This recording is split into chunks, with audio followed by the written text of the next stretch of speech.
예수님이 갈릴리 호숫가를 걸으시다가 시몬과 안드레를 발견하셨어요. 그들은 호수에서 열심히 물고기를 잡고 있어요. 하지만 오늘은 뭔가 특별한 일이 일어날 거예요. 예수님이 손을 내밀며 말씀하셨어요. 나를 따라오너라. 내가 너희를 사람 낚는 어부가 되게 하리라. 예수님이 조금 더 걸어가시다가 배에서 그물을 준비하는 야고보와 요한을 보셨어요. 예수님이 그들에게도 말씀하셨어요. 새로운 길로 부르시는 순간이에요.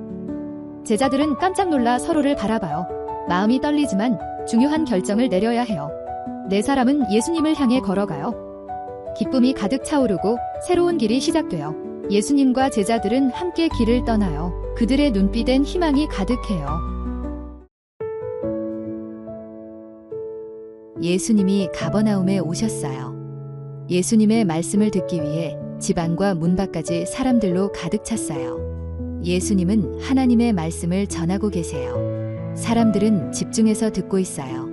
어떤 사람은 감동을 받고 있네요. 4명의 친구가 중풍병자를 예수님께 데려오고 있어요.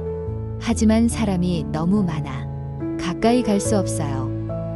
친구들은 포기하지 않고 지붕 위로 올라가 힘을 합쳐 지붕을 뜯고 있어요. 친구들이 중풍병자를 조심스럽게 밧줄로 내리고 있어요. 사람들이 깜짝 놀라네요. 예수님이 따뜻한 눈빛으로 말씀하셨어요. 아들아, 내 죄가 용서받았다. 사람들이 깜짝 놀라네요. 놀라운 일이 일어났어요. 중풍병자가 자리에서 일어나 걸을 수 있게 되었어요. 기쁨이 가득해요. 주변 사람들이 놀라서 웅성거려요. 모두가 하나님의 능력을 경험한 순간이에요.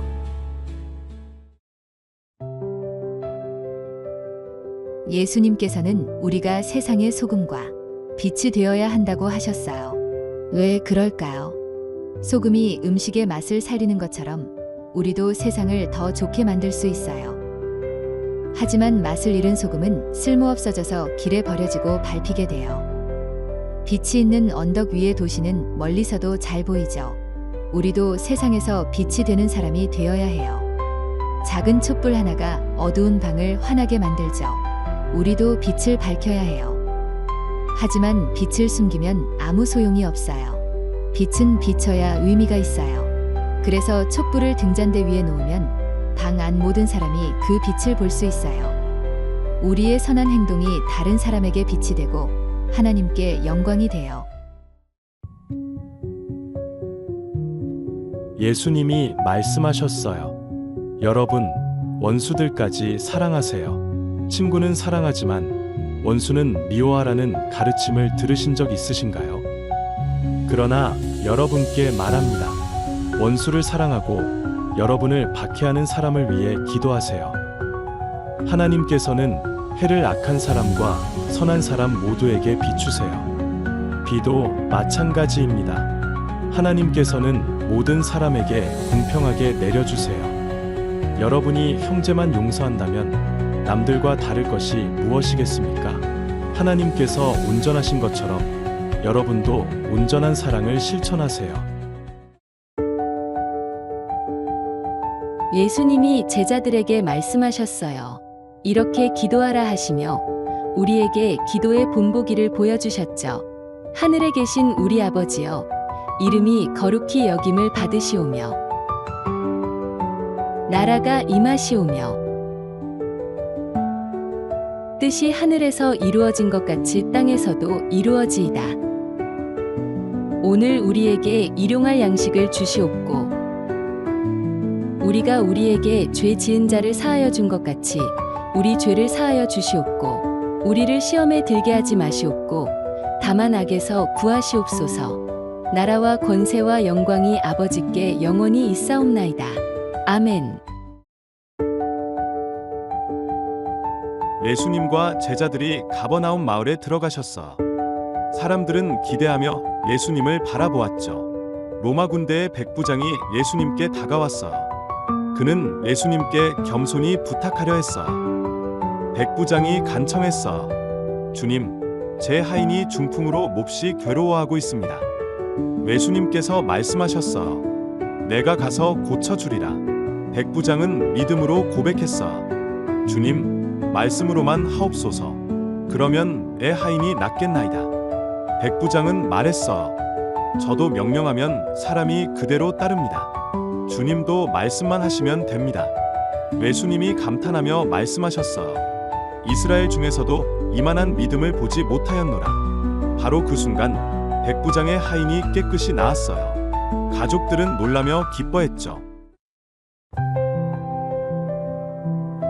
어느 저녁 예수님께서 제자들에게 배를 타고 호수 건너편으로 가자고 하셨어요.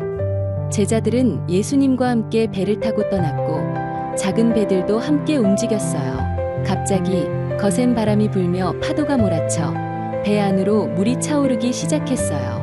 하지만 예수님은 배 뒤쪽에서 베개를 베고 조용히 잠들어 계셨어요. 제자들은 두려워하며 예수님을 깨우고 우리가 죽게 생겼다고 외쳤어요.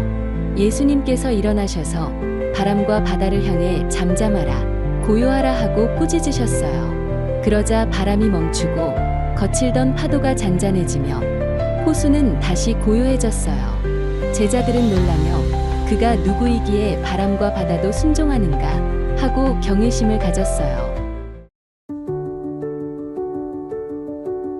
예수님께서 많은 사람들이 자신에게 오는 것을 보셨어요. 예수님께서 빌립에게 물으셨어요. 어디서 떡을 사서 이 사람들을 먹이겠느냐? 빌립은 돈이 부족하다고 했고 안드레는 한 소년이 보리떡 5개와 물고기 2마리를 가지고 있다고 했어요. 예수님께서 사람들을 앉게 하시자 푸른 잔디 위에 5,000명이나 되는 사람들이 앉았어요. 예수님께서 떡을 들어 감사기도 하신 후 사람들에게 떡과 물고기를 나누어 주셨어요. 사람들은 예수님께서 주신 떡과 물고기를 먹고 모두 배불렀어요. 예수님께서 남은 조각을 거두어라 하시자 제자들이 남은 떡을 모았어요. 사람들이 먹고 남은 떡 조각이 12바구니나 가득 찼어요. 예수님께서 제자들에게 물으셨어요. 사람들은 나를 누구라고 하느냐? 제자들은 사람들이 예수님을 세례 요한, 엘리야, 예레미야 중 한 사람이라고 한다고 말했어요.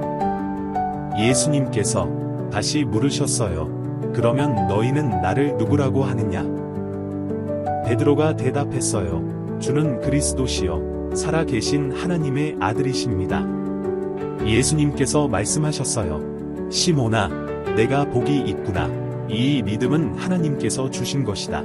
예수님께서 말씀하셨어요. 너는 베드로라.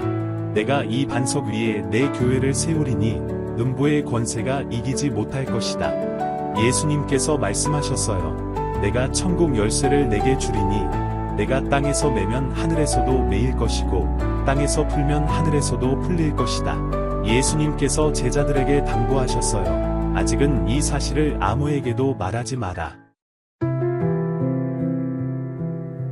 예수님께서 말씀하셨어요.